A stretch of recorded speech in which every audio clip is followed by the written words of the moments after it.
咁當然係開心嘅，點都係開心嘅。但係因為佢公佈先嘅，男配公佈先嘅，咁所以我喺佢嗰個 column 嘅時候，其實我係好驚訝，因為我哋男配今年係超級多人啦，而我哋係又未正式上映啦，咁所以其實可能睇過嘅我哋全行都唔一定唔係全部先啦，咁所以佢有份提，我覺得係好神奇嘅一種嘅。跟住到我自己嘅時候咧，到我自己嘅時候都 surprise 嘅，因為我覺得今年係好多女角都係好立體嘅，寫得好豐厚嗰啲角色，咁所以我覺得邊個入都唔出奇嘅咁樣咯。咁所以一知道有都開心咯，可以一齊行挑戰。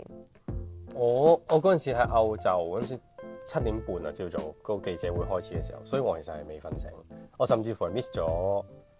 個記者會頭個大部分嘅。我一醒嗰下咧，就已經係阿 Mark 最佳美食指導嗰陣，咁跟住我諗隔一兩個就係男配，咁但係我其實未完全醒晒嘅。咁我聽到自己個名，知道，即係維持一個仲係好安靜嘅狀況，因為清晨咁樣。咁跟住都等啦，一路等最佳女主角嗰個 result 出嚟，先至釋放嗰種感覺咯。係因為我諗一路喺成個拍嘅過程啦，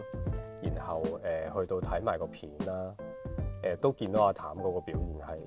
即係有目共睹啊！即係我都唔講得太仔細，總之就係好啦。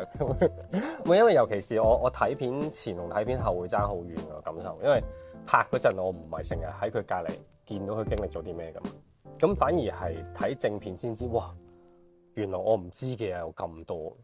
咁所以一路都會好想佢可以有啦，然後我就可以掹住佢嘅裙邊，即係行地氈都好啦。咁最尾我都有提名，都係好嘅，即係都榮幸。因為我覺得小野嗰個角色其實都好難嘅，呢套戲主要就講成。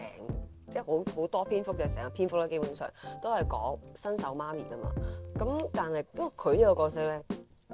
即係做歪咗嘅話咧，就會淨係做咗個好乞人憎嘅爸爸。呢個亦都唔係阿陳小娟想要嘅嘢。佢係想要一個即係佢有想去做，或者佢有努力嘅，只不過大家錯方向咯，唔同調。咁小野就係做到嗰種又乞人憎啦，但係你又會同理到佢點解會咁做啦，即係你又憎佢唔落嘅嗰種角色嘅呈現到出嚟咯。咁所以我覺得係值得嘅。